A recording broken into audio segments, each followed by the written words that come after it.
နော်မူဘောတောင်ရောက်နေပါတယ်နော်ဘောဟိုအပေါ်တော့မတက်တော့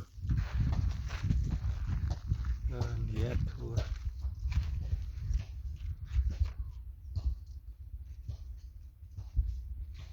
အခုက23ရက်နေ့ညနေ4:45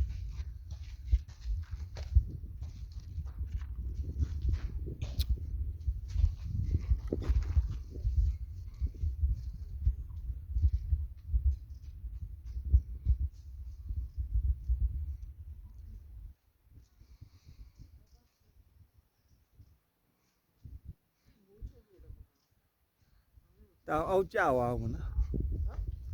ဘောလုံးတောင်အောက်ကျသွားကဲခေချီနေကောင်းမှပဲပြန်လာတော့လူမှမရှိတို့တာမိသားဖ4ယောက်တည်းဒီတို့တီတောင်ပိုင်သွားရေအခုလောလောဆယ်အဆောက်အဦထဲမှာလည်းဘလူးမှမရှိစောက်ထဲမှာဘလူးမှမရှိပဲဟဲ့လက်ချီပါသေးပါသွားလောက်ဟိုမှာပါလဲအော်မှာအရဆောက်သွားလို့အော်မှာပြအဲ့တော့ရေဦးစမ်းသွားမလို့ရေဦးစမ်းမှလည်းဘလူးမှမရှိဘူး73မိုင်မှလည်းဘလူးမှမရှိဘူးလေကြီးရထိပ်မှလည်းအိမ်နေလည်းမရှိတော့လူတွေလည်းမနေတော့ဒီတန်တောင်ကြီးမြို့ထဲမှာလူသိမရှိတော့ခက်ပြေးကုန်လားလှုပ်ရှားကြိုင်စားလို့မကောင်းလို့နေကြတော့ဘူးလားမသိပါဘူးကွာ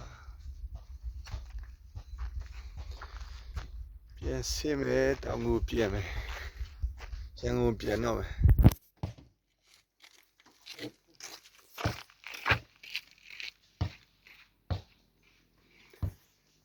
နာဒီဘက်ကနှစ်ကူးတောင်ဒီဘက်ကဆူတောင်တောင်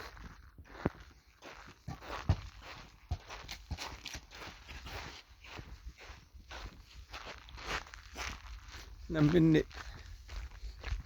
2:45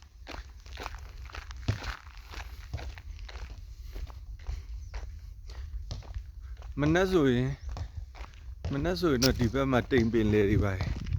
မြင်ရကြီးတော့ပါဘူးတိမ်ပင်လေတို့ပါတော့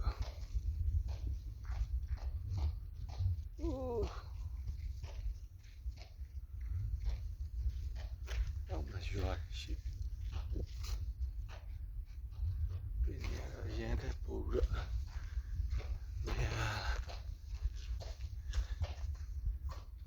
steps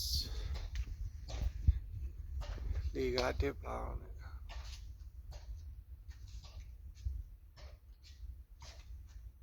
ကားလမ်းရှိသေးတာကျော်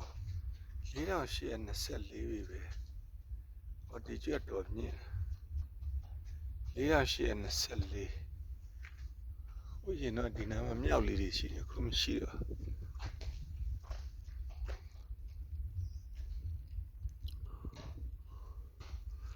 ကဲပြည့်မယ်ကဲလာ